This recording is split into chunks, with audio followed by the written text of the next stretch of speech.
महत्त्वाची बातमी आहे। सूरज चव्हाणची पदावरून हकालपट्टी करण्यात आलेली आहे। काल झालेल्या मारहाणीच्या घटनेनंतर आता महत्त्वाची आणि मोठी बातमी समोर येते। सूरज चव्हाणची पदावरून हकालपट्टी करण्यात आलेली आहे। या संदर्भात अजित पवार यांनी देखील प्रतिक्रिया दिली आहे। नेमकं ते काय म्हणाले पाहूयात। अजित पवारांचं हे ट्विट आहे। काल लातूरमध्ये घडलेल्या अत्यंत गंभीर आणि निषेधार्ह घटनेच्या पार्श्वभूमीवर मी राष्ट्रवादी युवक काँग्रेसचे प्रदेशाध्यक्ष सूरज चव्हाण यांना त्यांच्या पदाचा त्वरित राजीनामा द्यायचा स्पष्ट सूचना दिल्यात। पक्षाच्या मूल्यांच्या विरोधात जाऊन केले जाणारे वर्तन कोणत्याही स्थितीत स्वीकारले जाणार नाही, यासाठी हा कठोर निर्णय घेतलाय असं अजित पवार यांनी ट्विटच्या माध्यमातून सांगितलेलं आहे। मोठी बातमी आहे। सूरज चव्हाणांची पदावरून हकालपट्टी करण्यात आलेली आहे आणि या संदर्भात स्वतः अजित पवार यांनी माहिती दिलेली आहे। पक्षाच्या मूल्यांच्या विरोधात जाऊन केलं गेलेलं वर्तन हे कोणत्याही स्थितीत स्वीकारलं जाणार नाही असं त्यांनी म्हटलेलं आहे। अधिक अपडेट घेणार आहोत। आमचे प्रतिनिधी सिद्धेश ताकवले हे आमच्यासोबत जोडले गेले आहे।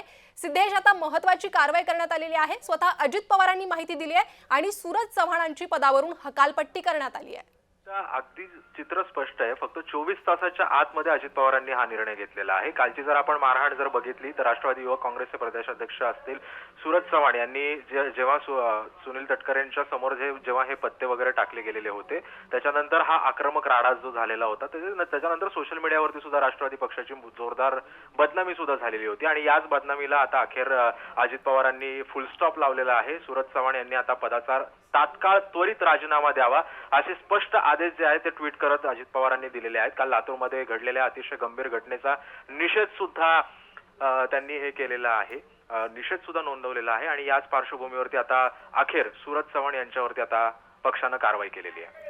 अगदी सिद्धेश, आधीही अजित पवारांनी काही आक्षेपार्ह करू नका असं म्हटलं होतं आणि त्यानंतर एका प्रकारे कार्यकर्ते किंवा पदाधिकाऱ्यांना हा इशाराच म्हणावा की काहीही अनैतिक किंवा असं वर्तन केलं त्यामुळे त्यावेळी तात्काळ कारवाई केली जाईल।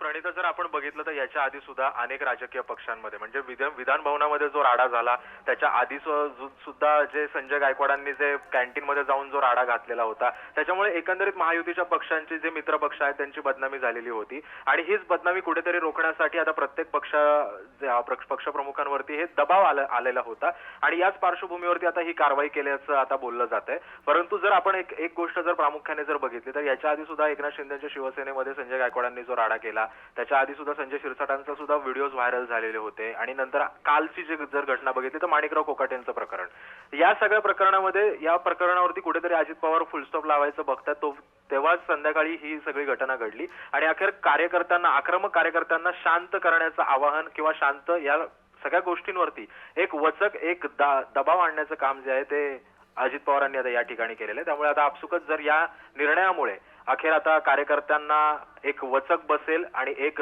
दबदबा असेल असं सुद्धा आता या कारवाईनंतर बोललं जातंय। प्रणिता, अगदीच सिद्धेश, धन्यवाद या सविस्तर माहितीसाठी। तर अजित पवारांना जे सुचवायचे त्यांनी ऍक्शन घेत ते सुचवलेलं आहे। सूरज चव्हाणांची पदावरून हकालपट्टी करण्यात आलेली आहे।